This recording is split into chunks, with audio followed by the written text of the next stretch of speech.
hey, like your boyfriend texted me. So first my heart dropped to the floor. My heart dropped, and almost $40,000 in debt. It needs to be terminated. Absolutely was destroying my life from the inside out. Up in the sky, champagne, living my life in the fast lane. I want to change by the glamorous. Welcome back to part 2 of telling you guys my story. So if you haven't watched part 1 already, definitely pause and go back and watch that one, because part 2 is not really gonna make any sense. So that will be linked down below for you guys as well, and I'll probably put it up here in one of the iCard things. So now we're in Atlanta. We just unpacked everything and put everything in the Airbnb, and I literally have to go to work within the next like 4 to 5 hours. So I go to sleep quickly after just being so exhausted from driving for so long. I wake up, I go straight to my orientation. So everything is cool. I'm still feeling a little like high strung because I just got here last night. You know, like everything was just so hectic and back to back and close to each other and everything. But the adrenaline is like keeping me okay for now. So I talked to the lady at my job. I tell her that, you know, I just got here last night. I need to bring the rental car back. And at first she was a little like, she didn't want me to, but I'm like, okay, well, I'm not really asking you because I gotta return this rental car. Are you gonna pay the extra fees for the rental car? I don't think so. So I'm gonna go return this rental car, and I'm gonna be back as soon as I get a chance. And I think I ended up taking like the lunch break that we had to go bring the rental car back. I made it back and I still was able to finish orientation how I needed to, but that wasn't the end. I don't think that same day, but maybe the next day, we ended up getting a rental car. Well, I ended up getting a rental car, and the rental car was all the way in like Roswell, and it wasn't that far, but it was far enough because we were staying in Buckhead. So we go get the rental car. Everything's cool now. Even though we have this Airbnb, I think we rented it, well, I rented it for like 3 weeks, but I know that I don't want to be like hopping Airbnbs too much because I have so much in this apartment. So what we decided to do was just go get a storage unit, so that way I'm not just having all this in these people's place, especially since I realized that somebody else had booked the place for like a day or two. So that meant that we had to move everything out and put it somewhere else. So that's how we get to doing the storage. So I had orientation, and I think I might have been off for like 1 day, y'all. So I had 1 day to rest. We ended up going to the storage unit, like finding a place, and then also bringing everything. So now instead of being in that big car that we was in before, now we're in like this small car. It was like a sedan, Hyundai or something like that. So all my stuff could not fit up in that car. So we had to go to a storage unit that's around like Ponce City. I'm just telling y'all just so y'all can kind of like have an idea of how close and far everything was. And we had to make about 4 trips, I believe, to get everything into the storage unit and out of the apartment. So that was hectic. So for like the next couple of days or the next week, I started working immediately after. Like after that 1 day break, I worked for like 5 days straight. And so for one, I'm not even used to working 8 hours and standing on my feet for that long. So that was already an adjustment, and I'm in a new place, meeting new people, all these things. And I'm still trying to just get like acclimated to this new city and into this Airbnb. So as soon as I get off of work, we're having to move everything into the storage unit. Between, I think we did that for about 2 or 3 days. So boom, now we finally find an apartment, and I believe that, I don't know who we found the apartment for first or not, but like we went and toured these places, I mean this apartment, which it needs its own standalone video for that. We go to the apartment looks nice. I'm like, oh, this is great. I love the lighting, you know, it's like upstairs, downstairs. It was really nice. We were sold. So at that point, I think I had I think I applied on my own, but they said that I didn't make enough. So I'm like, well dang, how the heck am I gonna get an apartment if I don't make enough on my own? So then we decided to go ahead and just get a place together, because I think he couldn't get it on his own either. And so he's like, well, we might as well move together because it doesn't make sense to pay 2 rents anyways. And I'm like, well, I don't know about that one, but I can't get approved. I haven't gotten approved. Just from this one place, I have not gotten approved, and I don't think I applied anywhere else. So like, you know, apply for that place, they approve us with, I think they like put a little condition on it or something like that, but we did get approved. His credit was a little messed up. So anyways, get into the actual unit that we were moving in, and we realized this is not what was advertised at all. Like, we did a walkthrough before we signed the papers, and I told the people exactly everything that needed to be fixed, because I'm like, you know, there's a hole in the wall on the staircase, and I think it was like a rack missing in the oven, something like that. And he was the man, the tour guide or leasing agent, he was like, you know, oh, that's gonna be fixed, we're gonna have them get this together before you guys move in, blase blase. I'm like, okay, cool. So once we move in, I'm packing, bringing everything in the house, like from the storage unit. I don't know if we brought everything from the storage unit or not, but I don't think so. So like as we're putting the bed together, or like we were staying on an air mattress, so we're blowing it up downstairs because it was like an upstairs downstairs house. Upstairs it was just the living room and the kitchen, that's it, and like a little patio balcony thing. And then downstairs it was both bedrooms and then both bathrooms, and I think like a utility closet or something like that. So anyways, we're downstairs in the room. All I see is like small roaches crawling across the floor. And so now I'm like, what the hell? And at first I'm thinking, you know, I hear people say that that's kind of normal to see a roach or two when you first move into a place, if it's been vacant for a while. So at first I'm like, okay, it might not be that big of a deal, it might not be that bad. Then I see another couple of roaches and I'm starting to be like, what the actual fuck is going on here? Like, no, there's no way that this place has roaches. And then I think I even seen like a spider. Like, I don't know, I might could do a spider because I get it, you know, I get it, the dust. We was close to like this ravine or like this waterway. It's a lot of trees, so okay, I get that I might see an insect or two. But roaches? And I literally said this out loud. I was like, oh no, this is not gonna work. We're gonna have to go back up there and tell them about this. So I called my mom and like, you know, I showed her the place and she's like, oh, it's okay. And I'm like, if you thought it was only okay, why would you not have said something before I signed the lease? So I tell her about the roaches thing and like, you know how some stuff was missing and all that. And she's like, yeah, I didn't really like that place anyways. And I'm like, well, why you didn't even tell me that? Why you didn't tell me that? Why you didn't say nothing? Like, and I'm not saying she had to tell me exactly what to do, but like if she would have just been like, you know, maybe you should keep looking, I don't really know about that, when I feel like you could find better, I probably would have took heed to it, even if I didn't choose to. But y'all get what I'm trying to say. Like, so I'm like, I am not staying here. I don't know what's gonna happen with this place, but I'm not staying here. I did not move all the way out here to stay in no roach infested apartment. I could have stayed in New Orleans for all of that. Instead of having stuff downstairs, we moved the mattress back upstairs because I'm like, I don't even want to go down there. I don't even like it down there. I don't even want to go down there. The only reason why we got to go down there is to use the bathroom and to take a shower.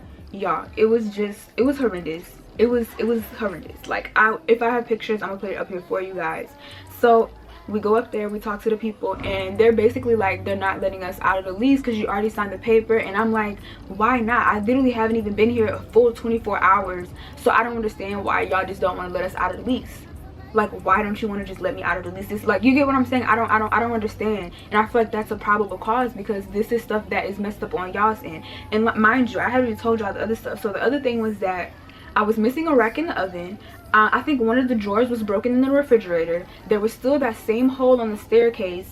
And I think within like the first couple of days or something like that, like after we talked to these people, the sink was stopped up. It was just too much. It was just way too much that was going on. And I'm like, this is just not worth it. I do not want to stay here. So a couple of days or a day after, like I'm telling my mom, you know, about this apartment or whatever, James is right here as well. And he's like, well, if they're not going to let us out of the lease, why we won't just turn this into an Airbnb? And so at first I'm like, I don't know about that one. But my mom's like, you know, that could be a really good idea because you already have the place and all you have to do is furnish it. And at that time I had credit cards to be able to furnish the place, and then once we start making money off of it, then I can just pay it back down.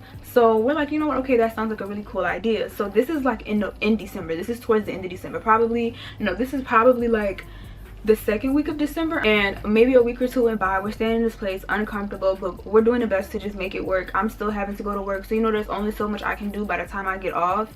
Everything's cool, everything's straight. I'm like, all right, you know, we just gotta find a new apartment and then we can move from there.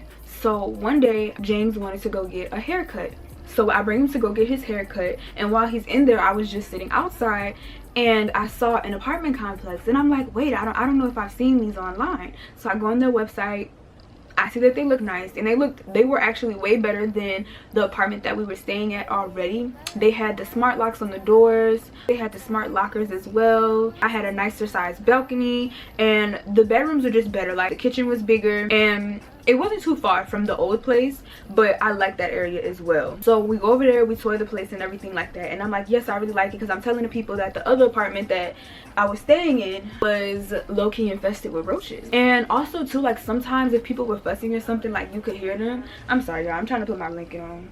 Okay queens, we're back. Oh, I wanted to take it back a little bit as well, because I did forget to tell you guys that when we first moved out there and we were still staying in the first apartment. Oh, it was something else I forgot to tell y'all too. So once we were staying in the first apartments that were in Buckhead, James got a job. He started working at Amazon, but the Amazon was all the way in Alpharetta. So that was a 40-minute drive twice a day to pick him up and drop him off. So then I stopped doing that because I'm like, this is interfering with what I have going on. They're gonna have to start Ubering or something. I think he was making some good money. He was making good money, but it still wasn't enough to like offset the gas and the time and energy that was going into getting him to and from work every day. So that was another thing that was like a stressor for me. And y'all, the whole month of December was just so much. It was weighing on me so much because all of the responsibility was on me. He didn't know how to do this, he didn't know how to do that, you know, like he was doing stuff, but it just wasn't at the level that I was at to be able to do stuff. I knew about credit, I knew about business, you know, so it's like I think I had everything. And also, since he didn't know how to drive and he didn't have a license, he couldn't get no rental car. We couldn't do anything in his name for real, except for put like a light bill or something like that. But other than that, everything pretty much was in my name besides the apartment complex. So that was December. But hold on, let me pause to November when we did get out there. Something did happen that was like great. I met China and McLean, you guys. Like, I was so excited. I was so happy. My cousin had a birthday party. She had a rock and roll birthday party. One of my childhood dreams absolutely was to meet China and McLean because duh, both of our names is China. Like, who do you know? That was exciting. That was great. I just had to put that in here because I need to have some type of like in this situation. But that was really fun and I loved that, and I felt like that was such a great way to like come into Atlanta, you know, and being in a new city, was going to that party. So that was pretty cool. Shout out to my cousin for inviting me.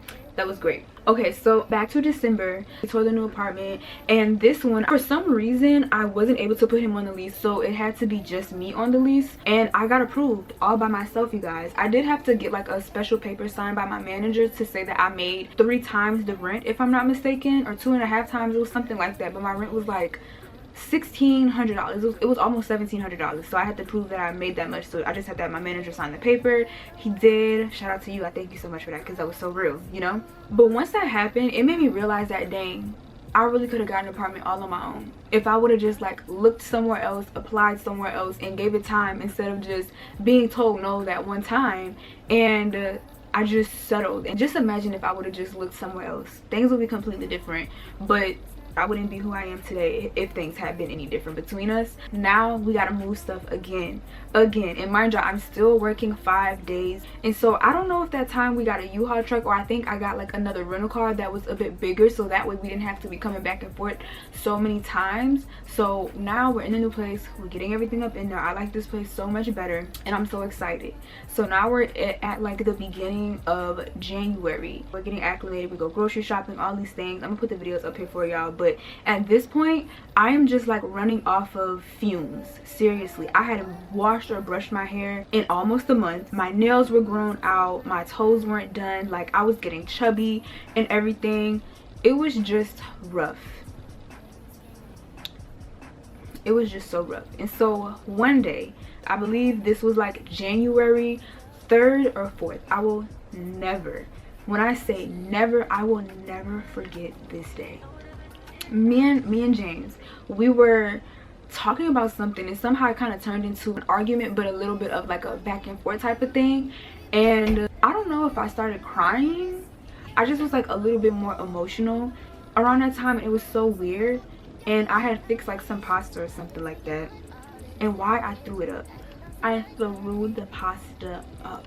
Now, I never really had like a whole lot of experience with like having stomach pains for real, or being nauseous and all that. So I'm like, why the heck did I throw this up? And I'm like, I've been eating this all my life, why did I throw this up? So I throw it away, and I'm like trying to clean up the mess or whatever, and something, now mind you, this is still our first week being in a new place, just want to keep that in mind. So something tells me to take a pregnancy test, because I also, like, before we moved into this place, I also had been really tired. Actually, both of us, like, I remember there were days I just felt really tired, to where it's like I would be going to sleep for hours in the day and then like wake up and, you know, still not really have like as much energy. So once I started feeling like that, I think we went to the store, you go get the test or whatever, and why is it positive? I said no, there's no way, how? Because I know that I'm smart, I'm cautious, like I've never had nothing like this before, but I was scared out of my mind. Like I literally, I kid y'all not, I wanted to jump off of my balcony. Because I'm like, what am I gonna do? And he's just looking at me. He thought I was joking. James. I'm like, no. So now I'm like, what the fuck? Like, this is, I was in shock and in disbelief. I don't know how many tests I took, but I know I took at least another one. But I'm just like, bro, what the fuck? And then maybe like a day or two after that, y'all, I started being in, I think, like, I don't know how long I kept finding that out to myself. Oh, and also I forgot to tell you guys too, by this time y'all know it's January, but I did go back home in December and go get my car as well. So now I have my car back. So I just wanted to put that out there. Found out that I was pregnant, had to be like January 4th. And really right after I found out, I started having these crazy stomach pains, like nothing that I had ever experienced in my life. My stomach was hurting so bad. It was like the itty bitty fetus, or whatever the terminology, the embryo, was sucking the life out of me. And mind you, it had only been a couple of days. And looking back now, I do think that like the symptoms were starting to come in because I was super tired all the time. I think I was peeing more frequently, but me not have experiencing this before, I don't know that this is what's going on. So like I said, by January 7th, I was in the hospital because I couldn't eat anything. Like, I think I was throwing up. I couldn't keep nothing down, so I couldn't eat. I was barely drinking. It was just rough. It was crazy. So I'm like, what the hell am I gonna do? Because I don't know anybody out here for real. I don't want to tell anybody because I'm immediately like, I'm gonna have to like get an abortion.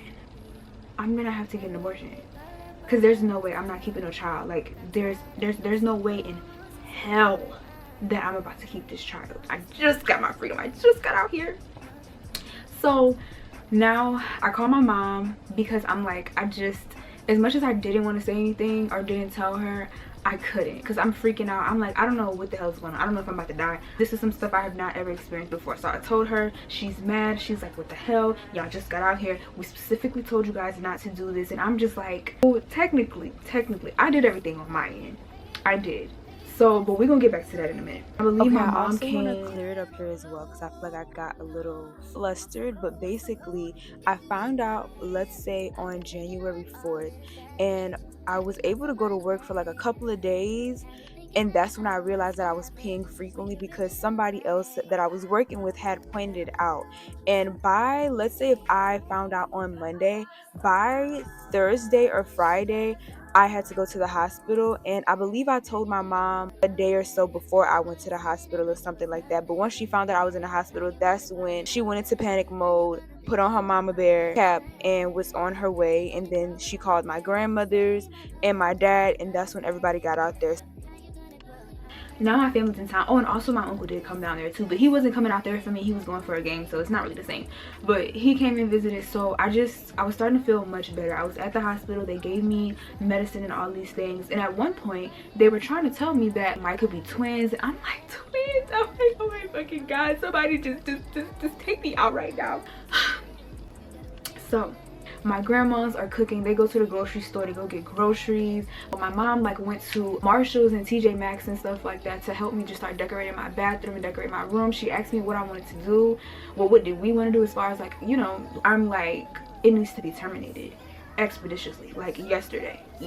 Before my mom left, she was like, she wanted to make sure that I was okay, everything was straight. So like I said, they made us some food and everything. My mom decorated my bathroom for me and brought some artwork for like the rest of my house. It's actually the same 2 photos that I still have in my room to this day. Those photos were in my bathroom. My bathroom was so cute. I loved it down. Like, that was my favorite part of the house. Then once they left, it was time to get started with the actual process. And I thought that the first pain that I went through was horrible. No. I would not wish that process on nobody. I don't know if there's like an easier way to do it. I know they have the option where like you can get them to medically like scoop it out of your uterus, and I just really wanted to keep it private because I'm like, I'm not keeping it, so there's no point in like saying anything and all that. Before this process started, like I told you, my family came out there, but his family did not. He wanted to tell his mom, and I'm like, why do you want to tell your mom? And she's not coming out here. She told us she was going to buy us a toaster, and that we never saw the toaster. She didn't give us anything at all to contribute to us moving out here or give him anything, let alone no money, no help, nothing at all. So anyways, I'm a very private person. Like, people don't need to know, and especially since he said that his mother was messy and she didn't even respect him as a human being. So I'm like, telling her is gonna do what? Like, what do we need to tell your mom for? She's not about to come and help. The only reason I was telling my mom was because I knew that she'd be able to give me the information that I needed. And not because I felt like my mom was anything like his mom. It was just because I just felt shame and all of that. So it's like, I don't want to have to tell people like, oh, I messed up and now I need your help. Like, that's a very hard thing to do at times, or it was for me then. So that's how I'm looking at it in my eyes. But I think that he just was very immature, to be honest, and he was just feeling some type of way, and he still ended up telling his mom, and I'm like, okay, whatever at this point, whatever. And he also tells her that I didn't want to tell her, and now I'm like, how the fuck you gonna do some shit like that? Like, how do you do that?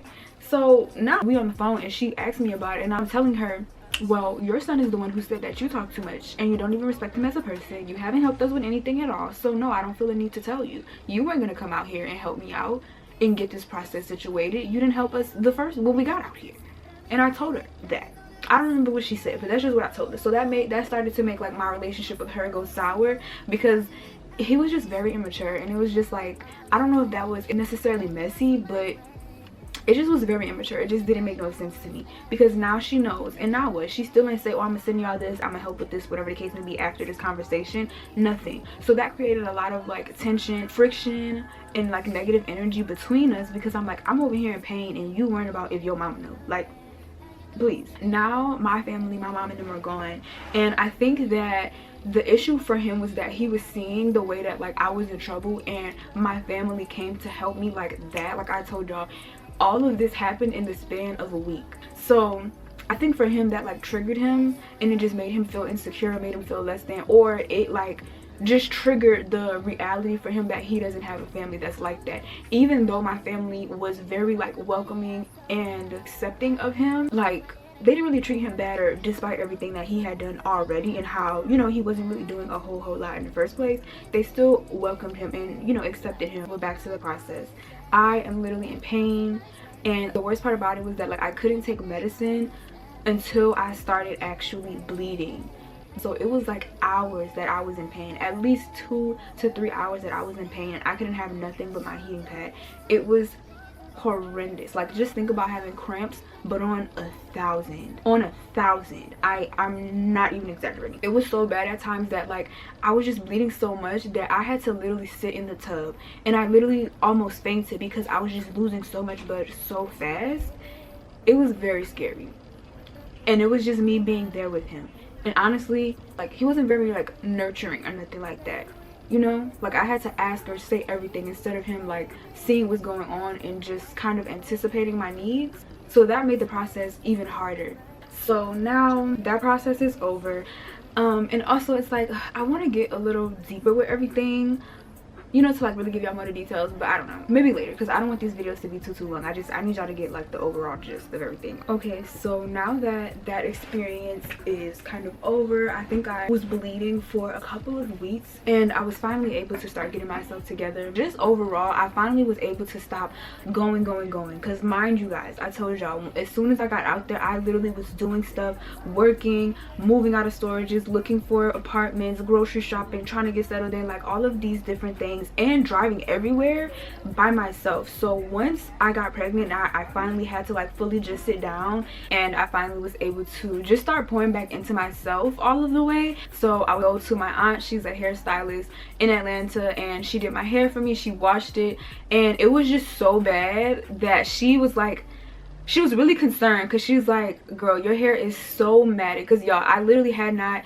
washed my hair or did anything to my hair since the beginning of December. Like, I got my nails done sometime in December. My nails were so long and grown out, it was actually insane. So I was able to go get my nails done, I got my hair done, and just put myself together. I started to feel a little bit more like me again. And I also had expressed this to James as well, that I just felt like, you make sure you do everything for you. You make sure you go get your hair cut, but you never say like, you know, trying to take care of you, or I did this for you, or just whatever the case may be. Like, basically I was just starting to feel like I was not receiving any reciprocity from him as far as like just nurturing me and taking care of me, especially since I was the reason we had got everything and done everything that we had done up until this point. Like, yeah, once he started getting his jobs, it did help or whatever. But so after I told him that, he kind of like just wasn't really accountable, kind of just pushed it back towards me. I don't know what he said. I just know that at that point I started to kind of see things a little bit more, you know, and I'm like, dang, like this is not exactly what I wanted for myself. And I think also I stopped going to therapy too.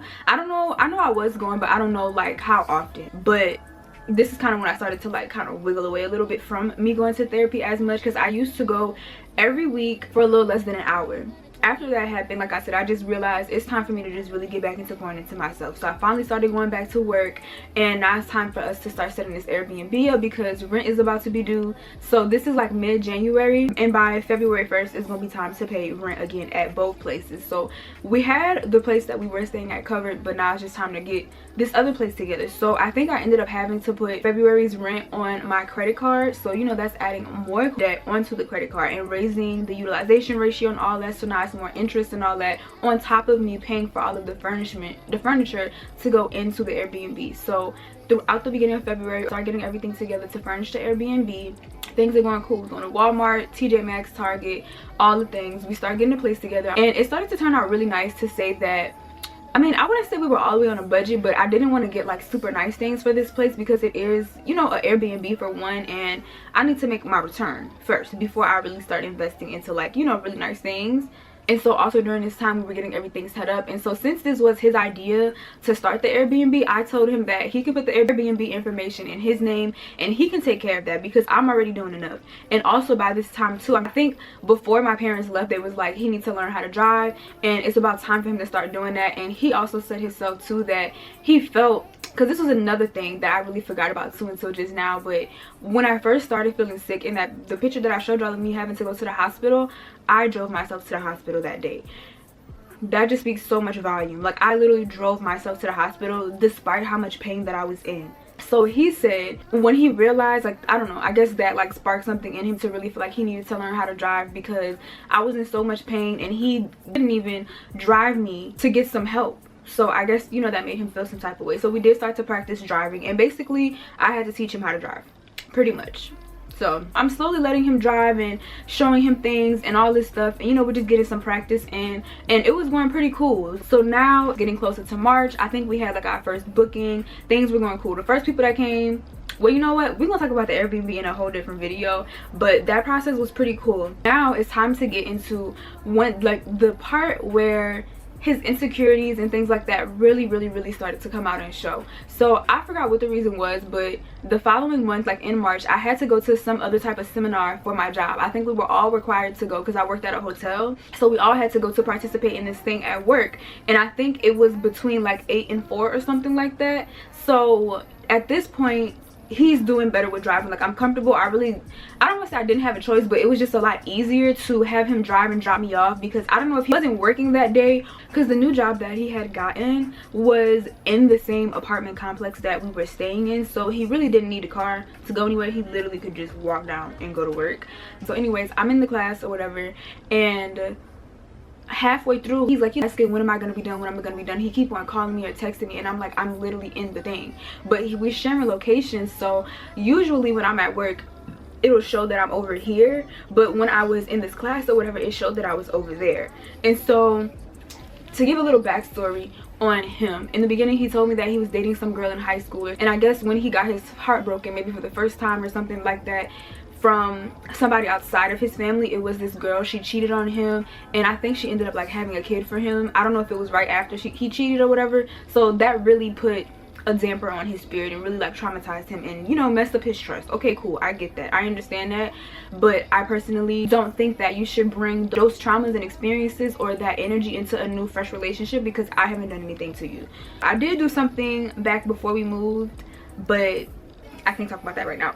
So anyways, he keeps contacting me and telling me, oh, why are you over here, why your location showing over here? I'm like, nigga, I'm at fucking work. I'm at work. Like, I'm literally at work. Why would I lie? I don't like bullshit. I hate when people just ask dumb questions, and I mean, like, I don't mean like regular questions. I just mean like it's some shit that just don't make no fucking sense. Like what he's saying to me right now, I just feel like you just saying shit and you just sound dumb to me. That's how I felt. Like, I was starting to get irritated because I'm literally at work. I barely want to be here doing whatever the hell this is, and now you keep on blowing me up trying to figure out when I'm getting out and all this other stuff. Baby, I don't know. So either wait around. I don't know what to tell you. I don't. Please leave me alone. So then I guess I stopped responding to him, because like I said, I'm in the thing, and if I'm on my phone, now they're gonna be looking at me like, you know, you on your phone, blah blah blah. So no, I'm not doing all of that. So next thing I know, I believe we either took a break or something, or it was at the end, why one of my co-workers pulled me to the side, and they're like, hey, like your boyfriend texted me. So first my heart dropped to the floor. My heart dropped. My mouth sank, and I'm like, what did he say? What the fuck did he say? I'm thinking, oh my gosh, is he trying to hit on her? Like, I'm like, geez, this is so embarrassing already. Like, I ain't even been here for 2 months. Why? He contacted her asking her, was I really at the orientation? So I was relieved, but I'm also annoyed once again, because I'm just like, there is no way that you're that insecure. And I'm like, how did he even get your phone number? So, and also the other thing about this too, before I finish that part, is we're still doing shifts sometimes. So that day, the orientation class that I had to take did take a little bit longer than what I expected it to. I think it lasted an hour longer. So let's say I told him that I was going to be done at like 3. I didn't end up being done until 4. So that, I guess, created more anxiety for him, because he's like, now you saying it's gonna take you longer, blah blah blah, or whatever. So that was the other thing. And I think he, or maybe it was me, had accepted a shift order or whatever, because we planned on doing shift after we got off of work. I don't know what, like, why we were still doing shift, because like we both were working, I don't know, but we still was doing it. So I think I had, or he had accepted shift for us to do, I'm guessing at about 3:30, right after I got off of work. Usually when we were doing that as well, he would really do more of the work. Like, I would just drive and he would go into the store, go get it, or shop around, like, you know, and take everything and deliver to the people's houses. So that's why it was also like not that bad for me once I got off of work. Like, I didn't have to really do too much of a drive. So anyways, now, you know, I'm telling the girl, I'm like, oh my gosh, I thought she was about to say that he was trying to talk to you or something, but I still don't understand. What did he text you for? And I honestly just feel like, why do you think that you can just come and text my coworker and you think that she about to just, like, I don't know, even if that wasn't the truth, maybe if he thought that, like, he might could catch me in a lie, I'm assuming that's why he wanted to check back with her. I don't know, but she was just like, that's really weird. Her and my other coworker were also like concerned, because I'm like, I don't know, like, I genuinely just didn't know. Like I said, I've never experienced a guy like this. My first boyfriend that I was with, I was more of like the clingy one. Like, I wasn't like, you know, blowing up his phone or anything like that, but I was just more of the one that was like affectionate, or more just clingy. And so now I've never, like, now that I'm experiencing this guy just kind of be so like weird and all on me about where I'm at when I'm not with him, it was just really weird and really strange. So I finally get in the car with him and I asked him, I'm like, why would you text her? Because first of all, what is wrong with you? Where's your decorum? Where's your respect and like privacy for our relationship? Because I am not a person who's like just having my business all out like that, especially when I just moved here and I don't know these people, and now you already have them having ideas or just speculating or getting an inside scoop of what's going on over here, and I just don't like that. So he's like, oh, he had went through my iPad. Excuse me, you went through my iPad? Like, was it that serious? And he also had read some messages between one of my friends about him. So if you want to hear about that, comment down below as well. And so he was like low-key mad about that, and I was like, oh, this is kind of awkward. But I'm like, well, you know, that was before, that was earlier, we can't worry about that. It's a whole new year, like, not too much, we in a whole new state. So, but after that, I was still trying to assure him that I wasn't doing anything like that. I'm like, I'm not doing anything, I'm literally at work, and I'm not gonna cheat on you how the other girl cheated on you. I'm like, honestly, if I don't want to be with you anymore, I'm gonna just tell you that, because I've had my own experience of being cheated on and I didn't like it. Talked about this before, where I told him that, like, if somebody cheats on me, I'm not gonna do what I have done before, cry and figure out what's wrong with me or what did I do, blah blah blah. Like, no, I'm gonna just leave you and that's just gonna be it. I'm not gonna do all the hooping and hollering. I'm not doing all that. I'm not. It's not that serious, not anymore, because it doesn't change anything. It doesn't make me feel better. It doesn't improve my worth. The only way that I can show that I know my worth is just by walking away from something like that. If you cheat on me, then that means you're just not the person for me, and the real person that's for me is out there somewhere. Clock it. But he didn't really grasp that. He didn't have that level of self-love and like understanding at that time. I think his anxiety about everything was worse, and it was so loud that he couldn't really hear what I was saying for real. So that was another thing. That was like the first thing that came to my job that I was just like, all right now. So now he started working at the place that was downstairs. He stayed there for maybe, I don't know how long. He was there for a decent little bit, but he eventually started working literally up the street from my job. Literally, like, I'm not exaggerating at all. If my job was right here, his job was right there. This is how far our jobs were. Like, literally, if it wasn't 1 block, I think it was 2 blocks apart, no more than that.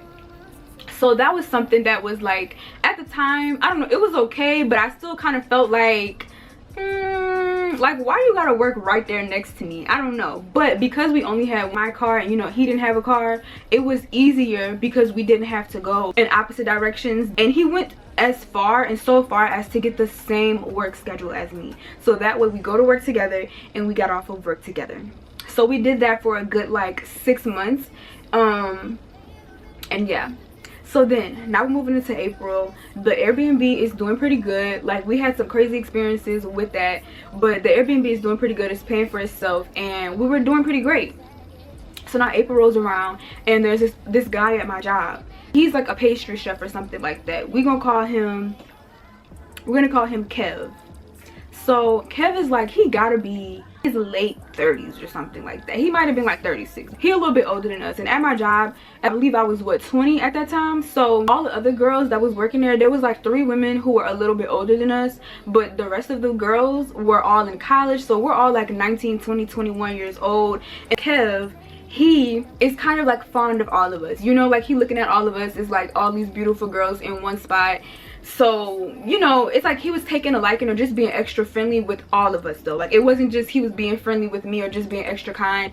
And I don't know, it's like he wasn't being like openly flirtatious or anything like that. He was just nice to us, like, you know, real nice to us. Like, if we wanted some fruits or extra parfait, things like that, like he'll bring that for us. If I think sometimes like he would even bring us little breakfast. So he did that. And I think one time I was on the phone with James and I guess he heard our conversation. Like, I had got there first thing in the morning because I was the opener, and he said something, but I guess it was a little too friendly for James, and he flagged that and he's like, oh, who's that, blah blah blah. And I'm like, it's just Kev, this guy, you know, he's a pastry chef. He works on the opposite side, whatever case may be.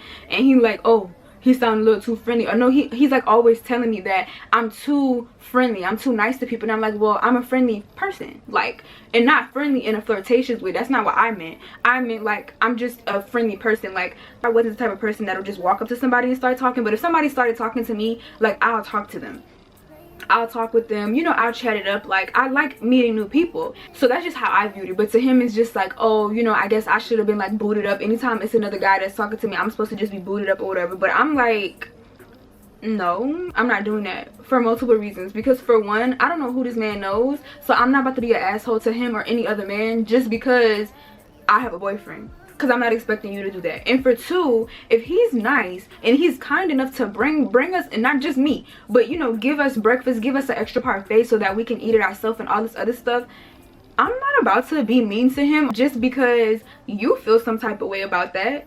Because now you're gonna mess up what I got going on. You're not bringing me breakfast to work in the morning. You're not. And I think at this point I kind of started to lose respect for him for real, because it's like I just saw all of the things that he wasn't really doing and he couldn't do. I mean, I don't want to fully say he couldn't, because I do feel like he had a lot of opportunity to take more advantage of the situation that he was in. Like, if you really think about it, I brought you to a whole new state and you have the opportunity to create a whole new life for yourself and really become a completely different person, because I don't know who you were before. I'm only knowing who you're showing me now. But he didn't really take that opportunity. So I think that's like really what it was for me. And I'm just like, I'm not gonna, like, I'm not doing that just for your sake, so that you can feel better. It's either you're gonna trust me or you're not. Because I also personally felt like I do way too much for you to cheat on you. Like, that just doesn't make sense. I do way too much. There's so many niggas out here. Please, if I didn't want to be with you, that would be known. It would be shown. You would see it. Because honestly, I really deserve so much better, to really be honest with you. And I started to like realize that. And, you know, I'm conveying that to him because I'm like, you have all the audacity. You weren't about the wrong thing. You weren't about what he got going on. You need to worry about what you got going on. Because if you was handling your business as a boyfriend and you was stepping your cookies up, you wouldn't be worrying about nothing else, because you know you're doing everything that you're supposed to do. Point blank, period. So that was like one incident. And the whole thing with L, it kept on causing issues. So instead of me like being on the phone with him when I first got to work and stuff, I just told him that I can't talk with you on the phone no more. I can't, because I can't talk to somebody. If it's somebody else that I talk to and I say hello, how you doing? And mind you, the other thing about this too is that I literally was a barista. So I'm in the hospitality industry. So it's just embedded in me at this point to be kind to people, because that's a part of my job. Like, I have to be personable, I have to be nice, or not nice, but kind.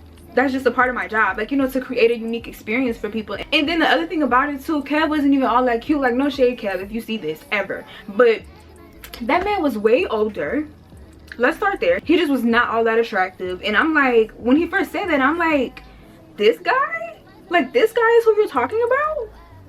Like, are we being for real right now? And so I don't know what that's called, but like for me, it's like when it's moments like that, I just feel like no, it just sounds like bullshit, and I just kind of lose all respect for the conversation. So that was happening a couple of times. You know, I started to pull away as far as like me talking to him while I'm at work.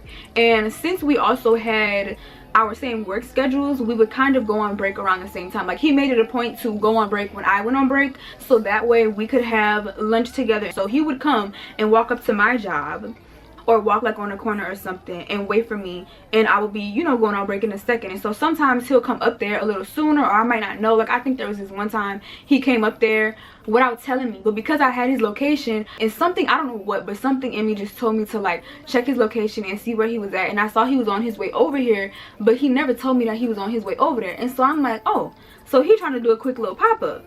Okay. But I wasn't worried because I'm not doing anything. I know one of the times he had like popped up over there, and the guy Kev had came, so I never told Kev anything about what was going on, but I did tell one of my other co-workers, and I'm like, you know, like, something's wrong with this guy. He thinks that Kev likes me and I'm just entertaining it. And she's like, you know, my co-worker's like, you know, that's crazy because he does that with all of the girls around here. Like, it ain't nothing new. It might be a little, it was like borderline creepy, but never really nothing bad, if that makes sense.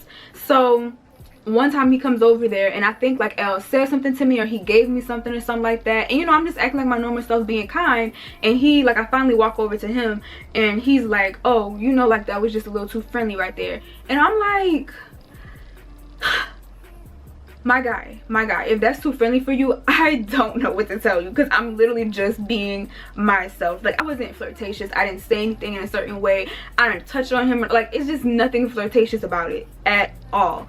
So those were just like some other things that were starting to really deteriorate my googly eyes that I had for him. But back to the whole thing once I got off of work, y'all, because this is the other part that was just another way that he was beginning to destroy my life. Like, he absolutely was destroying my life from the inside out. So back to the part where I had got off the orientation day. So I get in the car, I talk to him about the situation, and now it's time for us to hurry up and go get on these orders. So we're getting ready to go do the orders because I got out later than expected. And I also told him, I'm like, I know I'm getting out later, but you should just go and do the run, like, go do the delivery and just come back for me, because I would rather you go do that than for us to be penalized for not completing that delivery after we took it. And he's like, oh no, I'm gonna wait for you. And I'm like, why are you waiting for me when you can just go? Like, mind you guys, he literally was just sitting outside my job for the last 30 minutes. Around 3:30, he was just sitting outside my job. And I'm like, for all of that, you literally could have went to Target and go did what needed to be done. Target was not even 8 minutes away. You could have just went there, did that delivery, and you could have came back for me and we could have just finished, versus you just sitting here waiting on me. Like, that just didn't make no sense to me at all. And I was getting so frustrated because I'm like, that's just so stupid. It was just really stupid, because you sitting right here doesn't change anything. You can't see what I'm doing inside. If I was doing anything with anybody, it's not like you can see. You can't get over there. You sitting in the car, don't change nothing. What you think, you're gonna see me walking down the stairs laughing with the man or something? Like, come on. And if I was cheating, I would be way smarter than that. So now we finally get in the car, do the shipped order, whatever, and there was an issue because we already had accepted like 2 or 3 orders, but they were all back to back, and I think they were all coming from Target. So it was cool because we could shop for all the orders at once, leave out, and then just drop everything off. So we get to the first place, and the people weren't answering the phone, they weren't responding. I couldn't get access to their building, so I'm like, you know what, we just gonna sit it on this door and take a picture and let them know that I was there. Worst decision ever. But I didn't want to have to go back to the store because, like I said, all of these other orders are already about 20, 30, maybe 40 minutes behind. And you know, I'm just like, I don't have time for that. So I marked it as delivered. I heard keep pushing and go deliver to other places or whatever. So I think like maybe the next day, the day after that, I find out that they deactivated my account off of Shipt, and they told me that that was like too big of a flag or too big of an issue for them to allow me to stay on the platform. It was a very strict platform, which is really great. I feel like it's good that they have stuff like that, so that way, you know, you're not just getting lousy drivers or delivery people. But it was very disheartening for me because that was such a good stream of income. It was easy, a good little side hustle to do, and I just lost that because he was just so insecure. So that was another thing that just added on to me, like, really starting to feel like I'm getting tired of this. I'm not feeling this. All you're doing is just kind of like wreaking havoc. like I didn't necessarily realize that he was wreaking havoc in my life just then, but it was just starting to feel like he was a child more than he was my boyfriend. It felt like more like he was my son or my younger cousin that I have with me. So now this is where like it really started to get bad.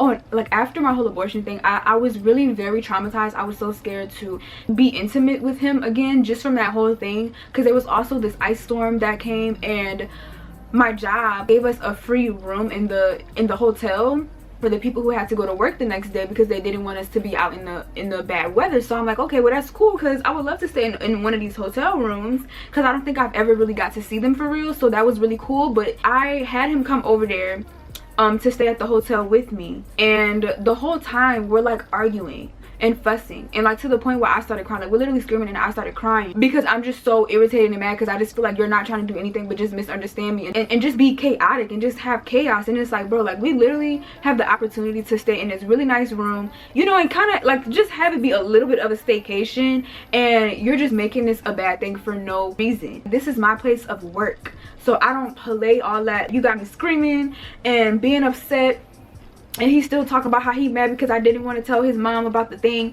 Bro, I'm like, F your mama. I don't care. This is my body, this is my life, this is my choice. Like, just please. I was just so irritated, you guys. It was just so much. After we finally go to sleep and stuff, he watched me up there. At this point, I'm just like, I don't even want you to be coming that close to my job. For one, it's just because like I just don't want people in my business. Then people don't need to know who my boyfriend is, what it's looking like. It just don't need to be all that. They don't need to see you waiting for me at the top of the stairs every time it's time for me to go on break. Like they don't need to see that. This don't have to be that. But I feel like he just wanted to make his presence known so bad.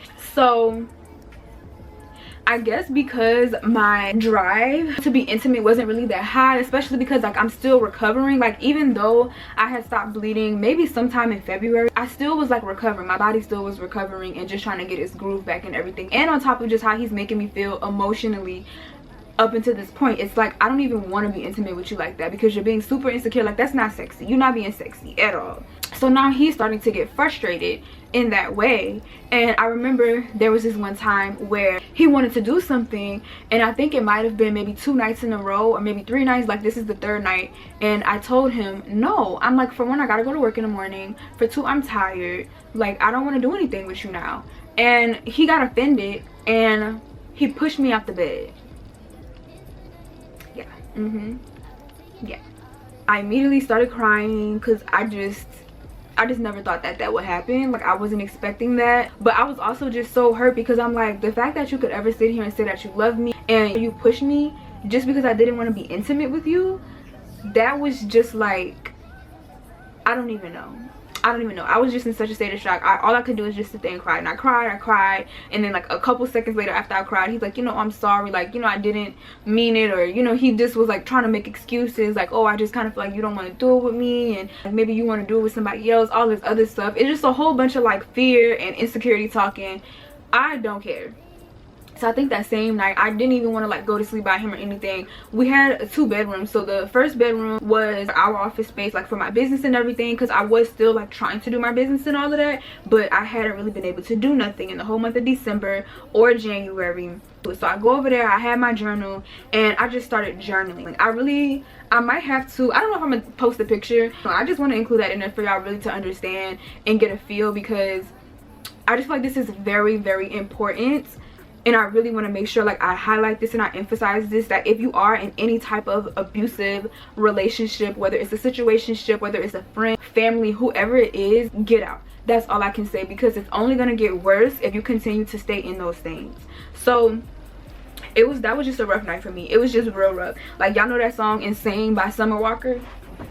That was my anthem during that time, for real. I was just like a little heartbroken, because I just felt like the person that I thought I was dating is not this. Absolutely not. Like I 100% was moving off of his potential, who I thought he could have been and who I thought he was going to be once we got out here, but no, that's not what it was. And so not shortly after that, there was another incident where I believe like my mouth, he could not handle my mouth. And it wasn't that like I was calling him out his name or being disrespectful or anything like that.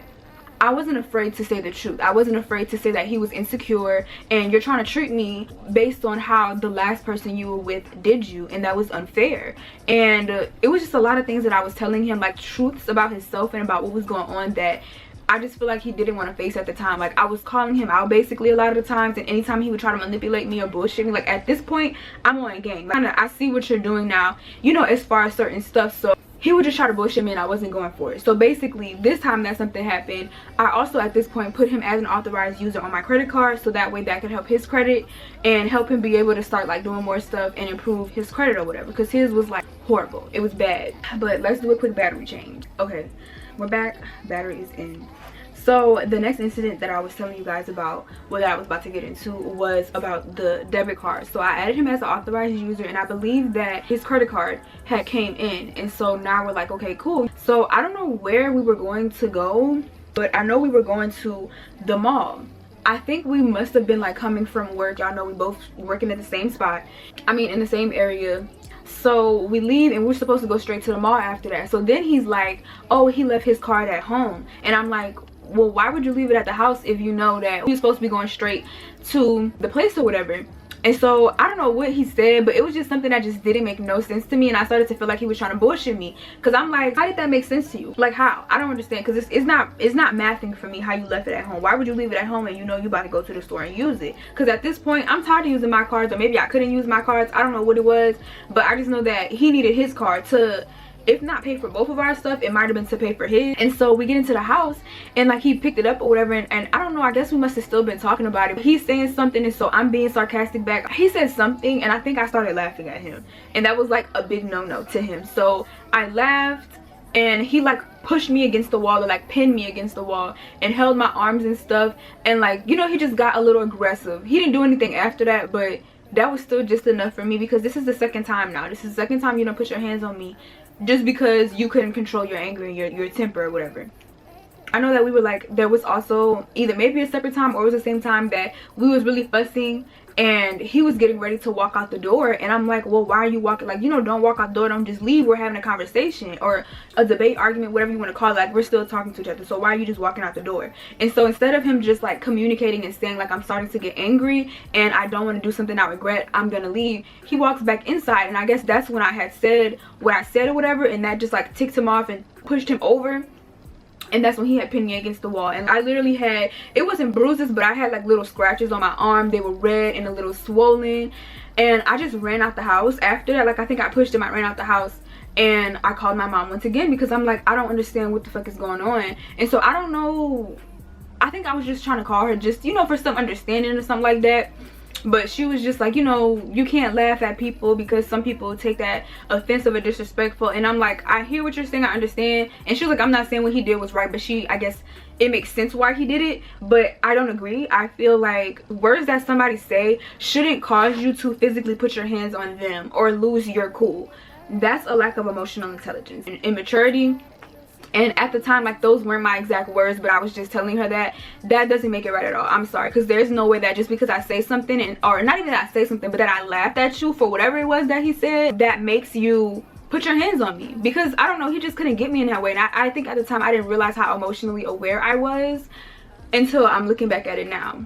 After that second time that he had did something, I think my mom told my dad, and like my dad had talked to him and told him to not put his hands on me anymore. You know, like, it wasn't a threat, it was a warning, like, don't put your hands on her anymore like that, or we're gonna have some serious problems. We don't want to have issues. Y'all need to work together. Y'all are out there by yourselves, blase blase, all those things. So things cooled down for a second, and then at this point we're getting closer to May. His birthday was like 2 weeks into May, and I'm like, I ain't doing a damn thing for that nigga. I'm not doing nothing. You got me messed up. You're very immature, you're insecure, you don't hold a whole lot of weight around here. I gotta do everything. I'm losing respect for you, and I'm just not. You don't value me as your girlfriend and all the things that I have done for you. And it's like, not that I'm looking for anything in return or anything like that, but just appreciation and reciprocity. So my mom's like, oh, well, don't do him like that, you know, he doesn't have much family, he doesn't have people that poured into him, blah blah blah. And she's just like, as a mother, I feel pain for him because I know that he didn't grow up in a household with love the way that you grew up. So I can understand that, and I sympathized, I guess. And so my mom's like, at least just get him a little cake, like, just get him a little cake and sing happy birthday. That's it. You don't gotta do anything else, but at least just do something to celebrate him. I'm like, okay, cool. So I do that. And then also at this point as well, the apartments that we first had moved into found out about the Airbnb, and they fined us $1,000, and then also said that we had to stop doing the Airbnbs or whatever. And so we're like, dang, we don't know what to do. But it felt like it was the perfect timing, because my dad at number 2 was just like, well, this is the perfect time for him to have to go over there. So, and that's like, this is the part where, you know, it really got, what is it called, scary for him, because me saying that I wanted us to live separately just because of like him assaulting me those couple of times, and me just not really feeling all the way comfortable and safe, and I don't even want to be intimate with you right now. And so me and my parents were just like, this, like telling him, you know, like this would probably be good for us, just to give us a little space so he can focus on what he got to do and I can focus on what I have to do, but we can still be together. Like, we're not saying that we have to break up or anything, but we literally have 2 apartments. So at this point, you should just go ahead and go stay in the other apartment, and I'm gonna stay here. And it was already furnished and everything, so it's not like he was going to stay in any bad conditions. At first, like, his family, and I don't remember how they got involved into things. I think my mom ended up calling his mom and telling her about him, like, you know, about him putting his hands on me or whatever. So his mom talked to him, and she also apologized to me, and, you know, was just giving us a pep talk saying like, y'all have to work together, you know, same thing that my parents were saying. Once we started to talk about him moving into other place, like, his mom was just also just feeding that insecurity. Like, they're telling him, my mom and my family think that I'm better than him and that her son doesn't deserve me, but he didn't. But we never treated him like that. Like, well, let me not say that. My mother is very passionate about her children and the people that she loves, absolutely, and she wants the best for us, and she always pushed us, so she's not gonna expect anything different from somebody that we're dating or whatever the case may be. And so she did have a conversation with him, and I think it rubbed him the wrong way and made him feel insecure, because she was just talking about like how he didn't have, at the very least, the things that I had. So it's like, you do gotta step your cookies up, like, if you want to be able to maintain me and your relationship with me. I don't remember what all she said, but I just know he said it was something. And I know, like, my mom, she means well, but at that time, like, her delivery could be very harsh, that you can't even receive the message for real, because she done hurt your feelings. Without, like, I don't think she did it on purpose, but she wasn't very mindful of how she would say things. So in a sense, I could understand what he was saying, but I will also tell him that, like, you just have to take her delivery with a grain of salt. I'm not saying that it's right, but, you know, we can't change who she is. We can tell her about it, but we can't change that fact, you know. Like, she's just gonna have to come to that decision on her own. But it was just different things like that, and he felt the same as how his mom felt. And like I said, you know, him coming from his mother and how they operated and stuff, you know, she's not making things any better. So then, like, back to the whole thing about him moving to the other place. So now he has his mom that he's talking to, his mom's boyfriend, anyways, and then I think his cousin that he had as well. And so they're all basically telling him, if she doesn't want to move with you, she's saying that you should move out and go stay over here, then she don't really love you, she don't want to be with you, blah blah blah. And so he's telling me that, and I'm like, well, how does me wanting you to move into your own space after you assaulted me mean that I don't want to be with you and I don't love you? How does that equate to that? It wasn't adding up. And I'm like, and you're sitting here listening to people who never really acted like they cared about you. They never poured into you. They don't give you good advice, and they're not even living nowhere near the life that you want to live. So I'm confused as to why you're listening to what they say. If you need something, you can't depend on or call any of these people, yet they have the audacity to be trying to give you advice on your relationship, and none of them are in healthy relationships. It wasn't making sense to me, but it made sense to him. I think that it confirmed, not confirmed, but it worked with the story that he was telling himself, and I think that's why he kept on feeding into it. But eventually he ended up going over there, because it's like, we're literally paying rent, just go over there, bro. Like, it's not that hard, it's really not. And I'm like, you know, I guess I'll still pick you up to go to work or whatever, because I think we were still working at the same place, so I'll still pick you up to go to work and bring you home from work. But sometimes, like, you know, you're gonna start to have your own independence. If you need something from the store, you're gonna have to go your ass to the store.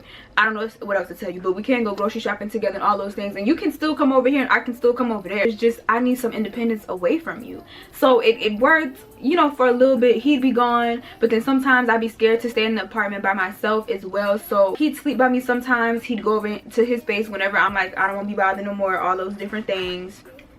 And it was okay for a little second until I had like family start to come in town as well. Like now it's his birthday, and my aunt, I have an aunt whose birthday is like the day after his, so we celebrated their birthdays like not necessarily together but right adjacent towards each other. So he ended up just staying by me during that time. We sing happy birthday, we go out and all the things. We have fun. It was pretty cool, and it started to feel a little better about our relationship again.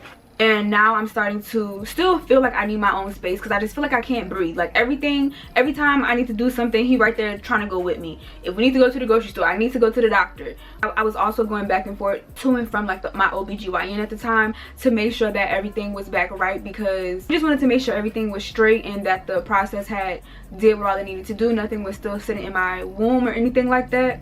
So I was going back and forth a lot, and some of the times like I was telling him that, you know, I don't need you to come with me because I need to be able to privately talk to my doctor as well. She was starting to get concerned, and she was trying to get me on birth control, and I was just like, fine, whatever, I'll get on it just to make sure that this doesn't ever happen again. Because while I was not really trying to be intimate, I still just wanted to have that as a precaution. So I ended up getting like the patches that you have to put on every week. Cool. Started getting on that, and I think it started to mess with me mentally again. Or I don't know, was it that I just stopped being intimate with him at that time, so I just got off, because I'm like, there's no point in me having this on, messing up my body, in my opinion, and messing with my mental health if I'm not gonna be doing nothing. So when we do get to that point, I'm gonna put him back on, and that's exactly what I did. So let me see what other major point matters. So now it's summertime, my family's coming to visit more. My mom came to visit for Mother's Day right after that, so we're having like a lot of company back to back. So like I said, that kind of helped give us a little space to not just be focused on everything that's going on in the relationship and stuff, and it was cool. Things are great. We're having pool days. I think there still were like little knick-knack things about the guy Kev at work, just a little bit, just stuff like that, but it wasn't nothing major that started to like, you know, create tension between us. So now it's time to fast forward all the way to September. Now it's my birthday. Just think about Renaissance. I hear Renaissance. This is when I really started to feel like I'm really finding myself again and figuring out who I am, what I want, outside of all of the trauma that I have experienced with James. My birthday's approaching. I'm about to be 21, and I'm like, oh yeah, this is really about to be my rebirth, my renaissance. That album was just on time. That's still probably one of my favorite albums by Beyonce, and I think it's more emotionally than it is anything. And this is where things really started to take a turn, and it just really went left. Seriously, or really where I really started to take action and change things up and really set better boundaries with him and stand on my word and really start to act like I knew my worth.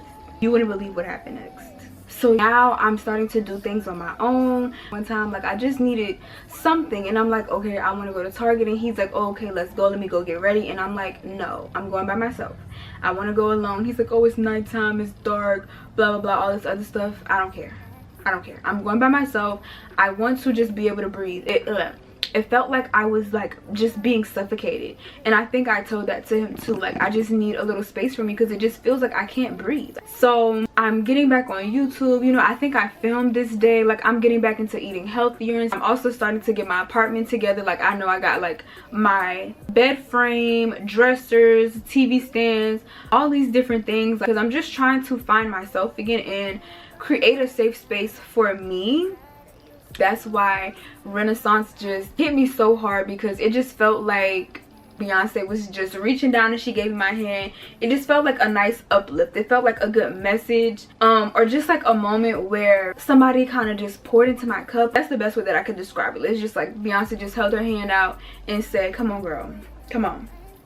That's what it felt like to me. When I did go out with my aunts, we went to this place called Sonia, and it reminded me completely why I moved to Atlanta in the first place. I came here to explore, make new friends, find my place in the beauty industry, go to school, and just like go out, experience, have fun. Because the entire time that we've been here, we're coming up on a year now at this point, we have not done a whole lot of exploring. Like, we went to a party or two, we tried a couple of new places and things like that, but I hadn't made any friends for real. Besides the people at work, I hadn't made no friends, no real connections.